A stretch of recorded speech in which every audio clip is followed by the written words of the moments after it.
Thank you so much for clicking on us. She's Breland, I'm Rich, and here are the playoff scenarios for the Buffalo Bills as follows. The Bills need to win with the Ravens' loss. That clinches a spot. If the Bills win and so do the Ravens, then the Bills need the Titans and the Chargers to lose or tie. If the Bills tie, they need the Titans and the Chargers to lose. As simple as that.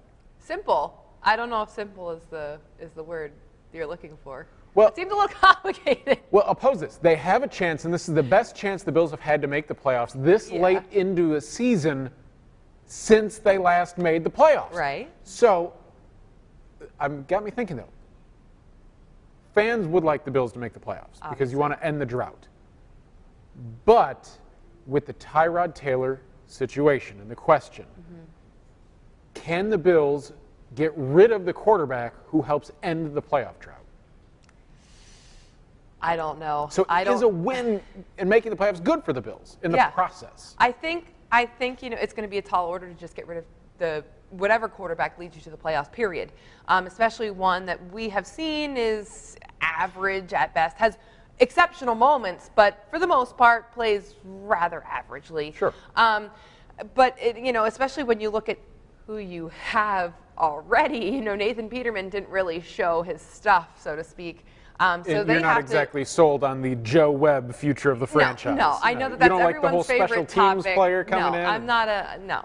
So they either have to draft incredibly well, and have a draft. They would need to hit the Carson Wentz home run. Absolutely. Otherwise, I don't know if it's possible to get rid of Tyrod after you make the playoffs. The Bills have been winning and being on the cusp of the playoffs, and the Chiefs in the playoffs. The Bills have their first-round pick.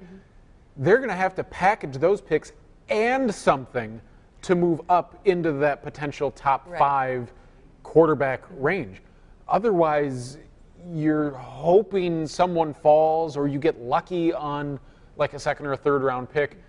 So I see where you're going with maybe don't jettison Tyrod without having the actual guy in place. Tyrod is serviceable.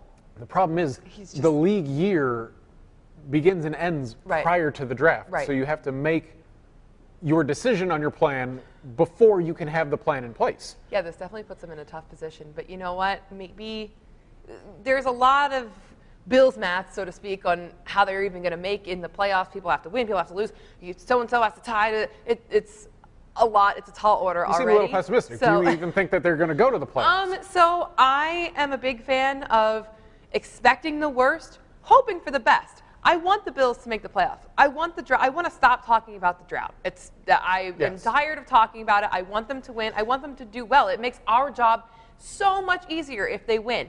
But I also have to go with the realistic expectation that Bills going Bills, and they're going to find a way to Bills this up. They're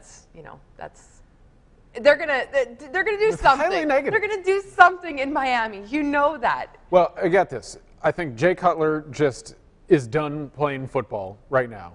He might trot onto the field and he might throw the football around, but he's done actually playing football. We're going to get just pessimistic, nobody cares about life, Jay Cutler, and he's just going to be hanging out, sulking on the sideline. Plus, Tyrod plays very well against the Dolphins. Some of his best games in a Bills uniform have been against Miami. So he's going to have that. Buffalo, unbelievably motivated to win this game.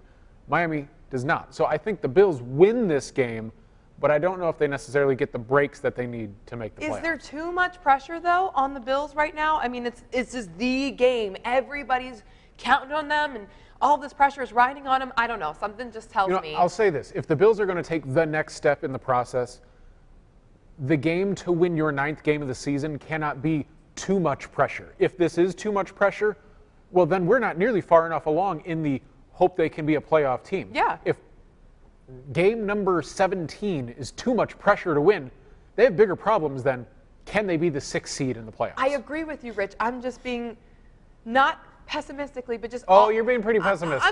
I'm just trying to just prepare myself because that's you gotta prepare yourself for the worst. The outlook on the season was somewhere between 4 and 7 wins. Right.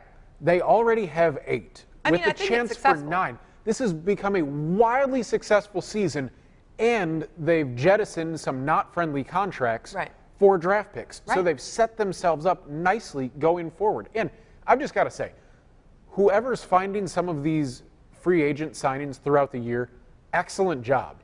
Yeah, I agree. Like Travaris Cadet before his ankle injury was playing very well. I agree. Deontay Thompson playing great. Wide receiver was a terrible dearth of talent for the Bills, and he's come in and electrified that offense at times when they need to. Right. So I have all the faith that this front office and scouting staff, with a full year, remember, these guys came in after the draft, like May-ish, with a full year. The amount of talent that they're going to be able to find, I think, sets up the Bills nicely, whether they make the playoffs this year or not. I definitely think they're on the right track regardless of what's going on. They're doing better no matter what, win, lose, whatever, come Sunday. They're going to finish better than what they did last year. So already we're off to a good start. They're making moves in the right direction. I don't know. I just feel something in my gut that says that they're just not there yet. Well, for Negative Nancy, I'm Rich Donnelly. Thanks for watching.